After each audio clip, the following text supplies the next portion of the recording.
20.2. Communication from Council Bevilacqua requesting to introduce Joseph Demore of Common Ground Cafe Ministry to speak about security measures at GAR Park. Council Bevilacqua. Thank you. I was asked to introduce Mr. Demore of Common Grounds Cafe Ministry to speak about the concerns he may have and also offer some suggestions. Thank you. Mr. President, my name is Joe Demore. I reside at 9 Cherry Tree Lane in Groveland. Thank you, Mr. President, for this opportunity, this privilege to address this council through you. I'm a homelessness advocate and also a volunteer for Common Ground Ministries. I'm very proud to tell you that Common Ground Ministries probably represents the quintessential public-private partnership here in Haverhill. We are able to do good work, and the work that we do is we feed the very poor and the homeless. We clothe them. We provide basic services. We are also a wonderful opportunity or a site where folks can congregate. We have a facility on Winter Street. It's consisting of 3 operations. One of them is a thrift store, the other is a furniture store, and the other one is a cafe. A cafe literally is a space where people who are very poor and homeless can actually spend time with us. We have programs for them, including educational programs. We are spiritually motivated, but we are a nonprofit organization supported by 22 churches. The operation has been in place for about 16 years. Our food pantry is very busy. We basically distribute close to 30,000 pounds of food per month. The specific reason why I was involved with Common Ground Ministries is I was asked to close the hunger gap which existed in Haverhill on Fridays. And there are hunger gaps in all cities where you have a space where there isn't any food pantry that's open or a soup kitchen. And the hunger gap that existed that I was asked to focus was on Fridays. After the drop-in center closes at 11 o'clock on a Friday, if you're very poor and homeless, there's no place to get any food until the very next morning. So my specific operation, and you're all welcome to visit me any Friday afternoon from 2 to 4, I have a wide network of volunteers, and we provide bagged lunches at Gar Park.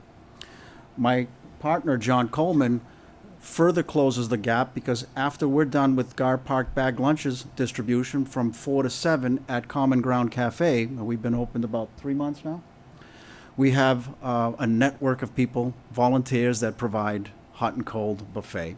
So it's a wonderful opportunity for fellowship. It's a wonderful opportunity for us to introduce people to services. That's what we want to do. We introduce them to the gospel, but we also introduce them to services. And I want to commend the government here in Haverhill, starting with the mayor, for formulating over the years public policy based in compassion. The collaboration that we have with the city is unbelievable. Mr. Hurley attends meetings with me and a group of leaders from the city, the police, and also area social services once or twice a month through a neighborhood watch group. We also are very well supported by Sergeant Rosario and Officers McKinnon and Durkee. Haverhill has implemented an amazing community policing model that is focused on addressing the homeless issue. Now, with that, I offer 2 issues. Perhaps either one of them can be developed further as a future agenda item. The first and the more pressing issue is the security concerns that people have here in Haverhill. Now, I've spent possibly many hundreds of hours at Gar Park in the last year or so in all seasons. And even though I'm not a police officer or an expert, I can say that despite the fact that we've had a tragic and unfortunate event at Swayze Park, my assessment is that the parks in Haverhill are safe. They're well taken care of, they're well designed, they're well lit, they're well patrolled. Specifically, Gar Park, we have foot patrols, we have passing cars. It is bracketed by 3 major roadways. It is very visible. And the space that I share with my volunteers in serving the needs of the very poor is also shared with families. There is, certainly in our city limits, there would be drug use and addiction issues and crime, but it's not anything that I'm concerned about.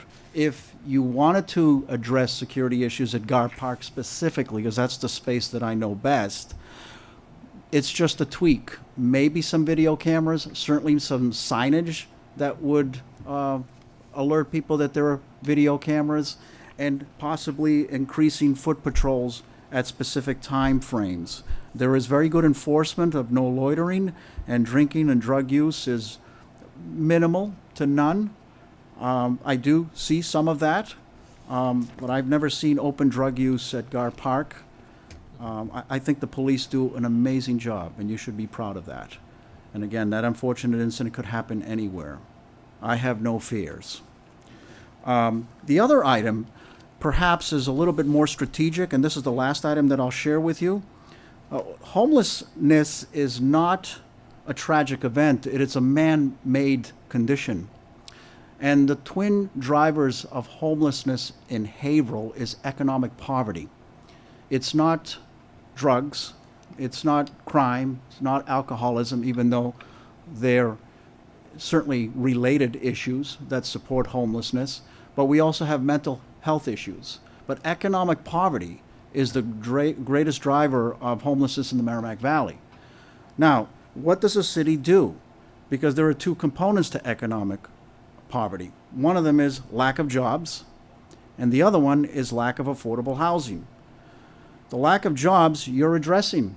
We've just mentioned the wonderful program, and I know that the city has had a very good history of producing those conditions through good, solid public policy that will get companies and organizations to come here, set up shop, hire people, and sell stuff. That's good. But one area that you can possibly move along a little bit more directly is affordable housing. Now, tonight we heard public hearings on two very compelling projects, but I did not hear the word affordable housing. That is not an offense, and I would hope that that would not be considered an offense. But that is the reality. As Mr. Hurley, he correctly articulated, is true economic development and true community development is incorporated throughout the entire spectrum of the socioeconomic ladder. And so I would ask you to consider pursuing public policy, especially through your economic project that you've just announced, to address all of the needs of all of your residents. 4 things that could potentially drive the development of affordable and low-income housing. And some of this might be offensive to people in Haverhill, but there is no greater offense than to have people that wish to transition their lives. And we have all these services here, and we just can't help them. I know 6 people at Gar Park that visit me on a regular basis. We have a program through the Emmaus House, for example, that provides first month, last month, and security deposit. The money is there. The people are working, but they cannot afford an apartment. They don't have apartments that they can afford. They can actually get the first and the last month in the security deposit, $1,300, but they don't make enough money to be able to support a $1,300 a month apartment. So 40B is a mechanism for creating affordable housing. We're all familiar with that. Very controversial, but you have 36 square miles in Haverhill. There is the possibility with some thoughtful thinking and planning that we can create some affordable housing space. Number 2, not as well known, is Massachusetts General Laws 121B, which is urban development and redevelopment. There are funding mechanisms tied into that body of law and public policy that stems from the federal source. So there is an opportunity to create affordable housing, low-income housing through that law. Another very intriguing possibility is something that you introduced just a few months, and you'll have to forgive me because I don't remember the details, but just a few months ago I remember reading in the Eagle Tribune that through a developer, the city had secured, I believe it was $54,000 as seed money for affordable housing as an offset to developing market value property. That's an opportunity. And then, of course, you have some abandoned property. Some of it is in tax title.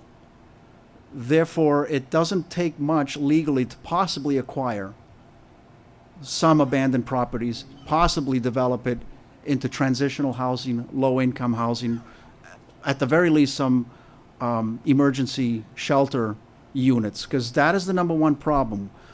The biggest problem John and I have is when somebody says, yes, I'm ready for detox. Yes, I'm ready to go to church. Yes, I'm ready to get into an apartment. Okay, I'm ready. I'm transitioning. I even have a job. And when they say yes, we get nervous because we can't place them.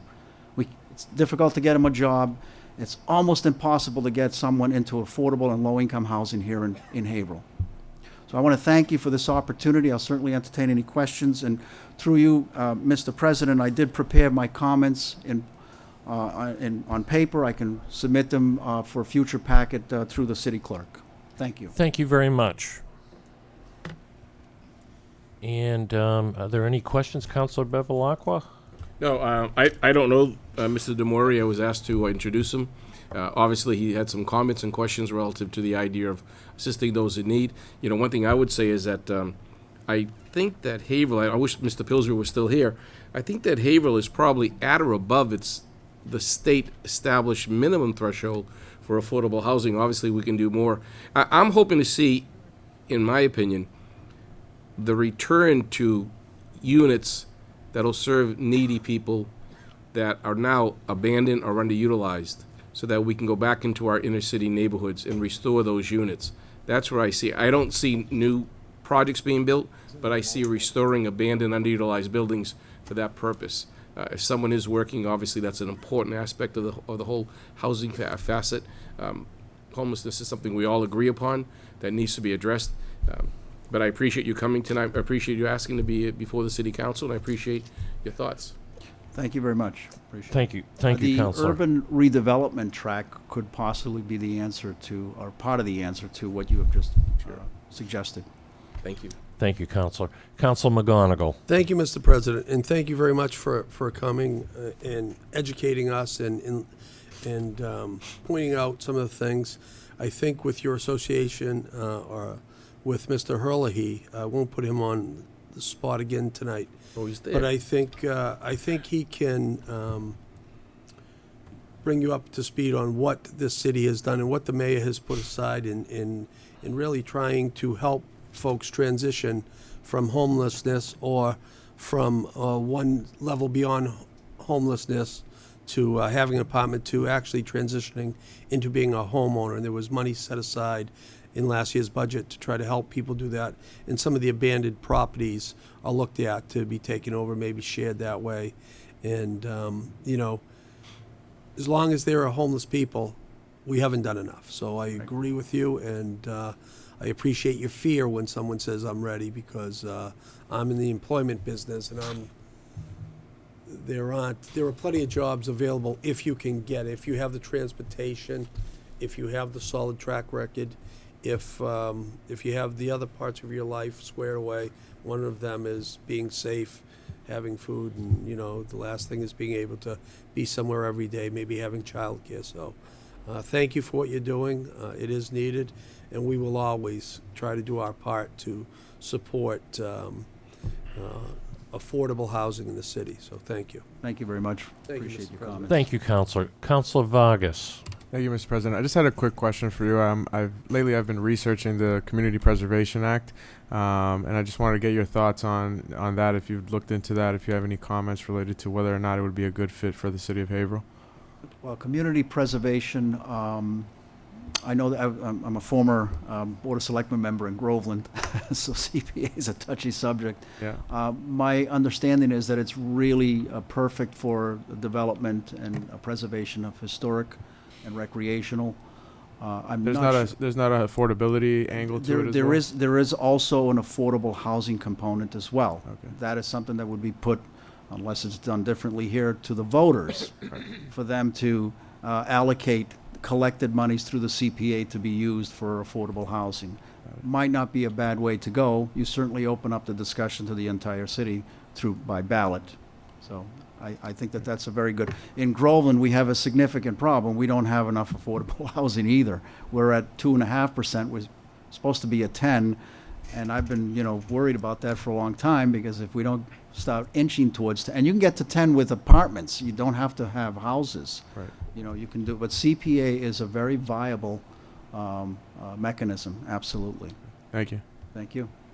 Thank you, Counselor. Counselor Masek. Thank you, Mr. President. I'd just like to first off thank Mr. Diamore for coming tonight and giving us the information and bringing us up to speed. And I'd also like to thank you for what you're doing for our homeless here in Haverhill and filling that gap and somewhat being sensitive to the needs of the community currently.